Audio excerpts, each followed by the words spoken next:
Bismillahirrahmanirrahim. Assalamualaikum warahmatullahi wabarakatuh. Teman-teman semua, kita lanjut lagi pembahasan kita di kuliah eh, analisis algoritma, di mana kita masih di bab divide and conquer. Kita masuk ke persoalan-persoalan. Ini adalah persoalan yang pertama, yaitu persoalan min-max, di mana kita diminta mencari nilai minimum dan maksimum dari sebuah array menggunakan sebuah algoritma. Nah, persoalannya adalah diberikan sebuah larik atau array A berukuran n elemen yang dimana sudah terisi dengan nilai-nilai integer. Nah, tugasnya adalah mencari nilai minimum dan maksimum sekaligus, ya, sekaligus. Nah, jika kita menggunakan algoritma brute force, kita akan menggunakan prosedur seperti ini. Ada prosedur min max, lalu kemudian menerima input table integer atau array, lalu ada n, ini adalah panjang dari array yang kita akan cari nilai minimum dan maksimumnya, lalu ada parameter input dan output, lalu kemudian tipenya integer. Nah, di bagian algoritma kita memulai menginisialisasi nilai min dan max dengan indeks elemen dari array A yang pertama, lalu dilakukan iterasi dari indeks yang kedua sampai elemen yang terakhir. Di sini ada proses perbandingan nilai minimum, lalu inisialisasi nilai minimum jika kondisi ini terpenuhi, lalu di sini perbandingan nilai setiap elemen dengan nilai max. Jika terpenuhi, maka di sini akan dilakukan proses replacement nilai max yang awal dengan yang terbaru. Nah, kompleksitas waktunya jika menggunakan algoritma brute force untuk mencari nilai minimum dan maksimum dari sebuah array, kita bisa lihat di sini bahwa di sini ada perulangan ya sejumlah n-1 dan ini dilakukan untuk kedua buah proses ini. Maka di sini kompleksitasnya adalah n-1 ditambah n-1 sama dengan 2n-1 sama dengan 2n-2. Nah, notasi asimtotiknya adalah ON. Ya, ini kalau kita menggunakan algoritma brute force.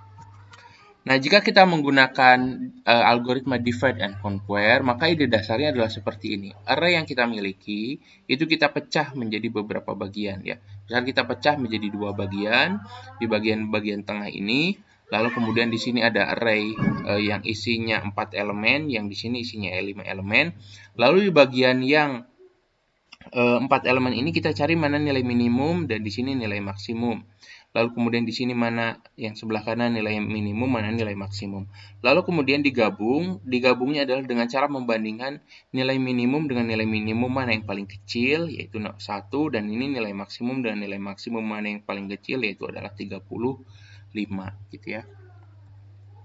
Nah, ukuran larik hasil pembagian dapat dibuat cukup kecil atau sangat kecil, sehingga mencari minimum dan maksimum dapat diselesaikan secara trivial. Jadi kita bisa bagi elemennya sangat kecil. Kalau di contoh slide sebelum ini kan kita hanya bagi menjadi dua bagian di mana masing-masing ada yang isinya 4 dan ada isinya 5. Nah, kita juga bisa bagi menjadi elemen yang paling kecil. Nah, dalam hal ini ukuran yang paling kecil itu dapat kita definisikan array itu berisi satu elemen atau dua elemen. Kalau berisi satu elemen itu sudah cukup kecil ataupun dua elemen. Nah, nanti jika isinya satu elemen, nah kita lihat seperti ini algoritmanya. Kita punya prosedur min max ya.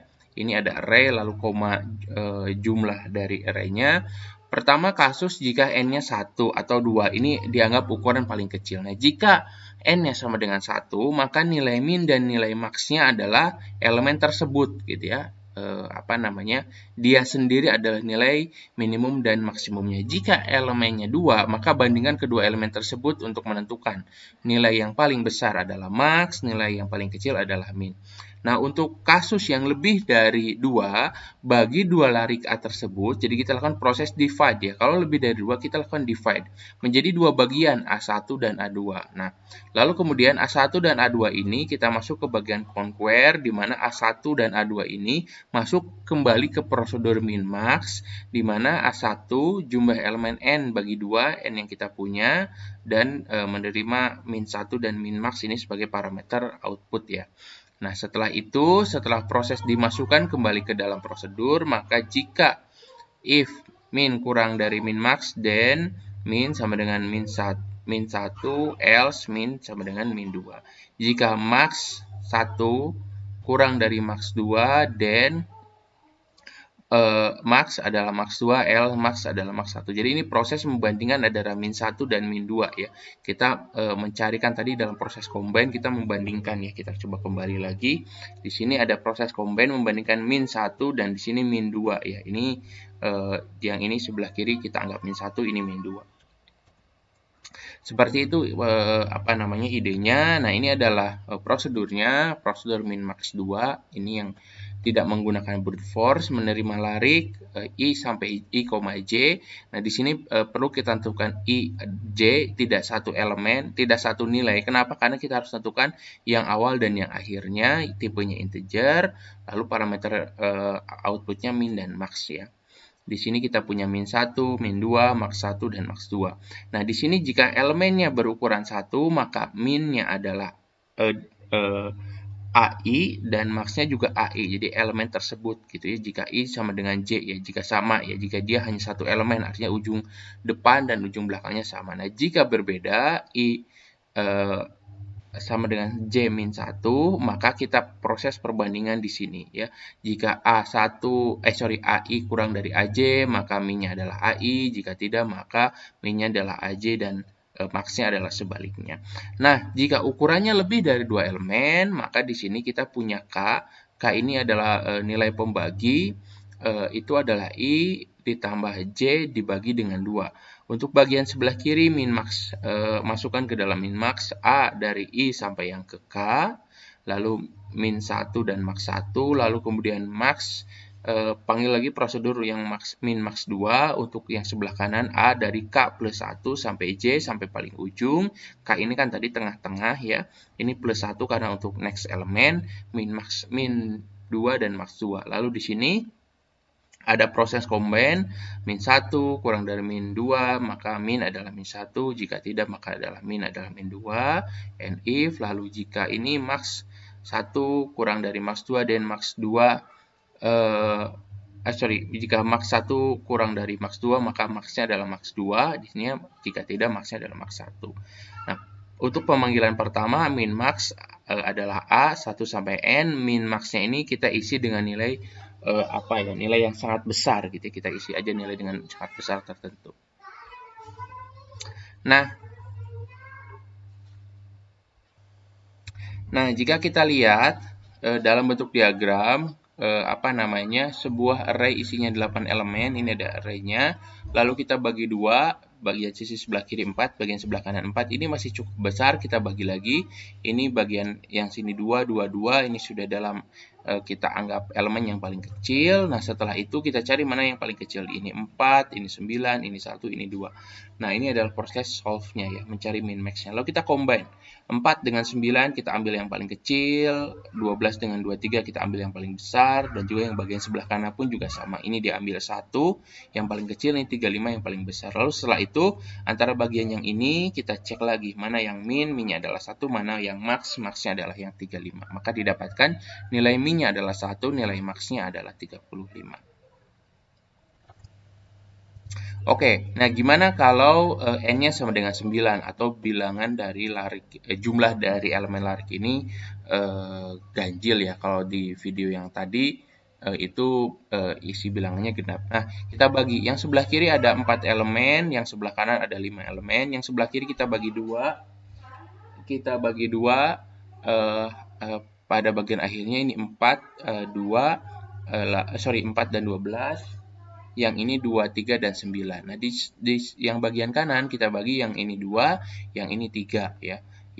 Lalu kemudian karena ini sudah elemen paling kecil, kita cari min max-nya. Ini masih jumlahnya 3, maka perlu dibagi lagi. Nah, akhirnya kita bagi menjadi 35. Kalau 35 berarti min max-nya dirinya sendiri.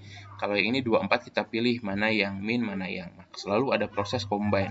Nah, combine-nya tadi di sini dulu 4 dan 9 ketemu 4 yang paling kecil, 12 dan 23 yang paling kecil.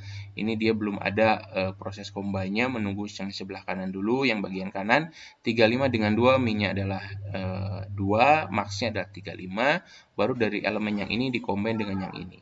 Akhirnya ditemukan hasil combine min 4 max 23 dan min 1 max 35, minnya adalah 1, adalah max-nya adalah 35.